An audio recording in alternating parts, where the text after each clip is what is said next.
Bonjour, bienvenue au Hangar Festival. Vous avez du coup la scène Cargo Cube ici à côté avec de la musique un petit peu plus énergétique et le style Shelter là-bas qui est la main stage.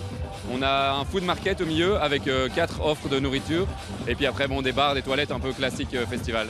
Musique électro, boissons fraîches et soleil au rendez-vous, le Hangar Festival revient pour sa 4e édition.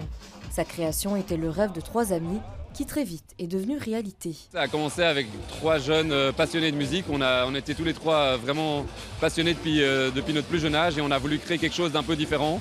Donc l'idée était de mettre l'accent sur le confort d'une rave, donc rajouter justement un food market, des espaces chill, différents types de musique, plusieurs scènes, mais tout a commencé à l'intérieur.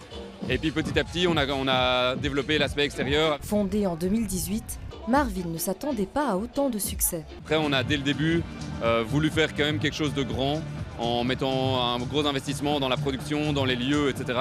Donc voilà, mais dire qu'on s'attendait au succès, non, je pense pas. Leur objectif, combler le manque de soirées techno à Bruxelles, mais aussi tenter de se démarquer des autres festivals avec des choix de lieux iconiques et son ambiance immersive, combinant line-up de DJ internationaux, sites industriels et shows lumineux.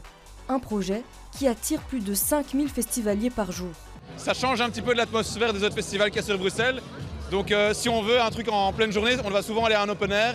Et donc c'est vite pas forcément le même genre de musique, pas forcément la même ambiance. Donc ici le truc qui est très chouette, c'est qu'il y a une ambiance festival sur un seul jour en pleine journée, à un endroit, on va pas se mentir, quand même assez atypique. Le cadre parle de lui-même, il y a du bon son, il y a des bons artistes.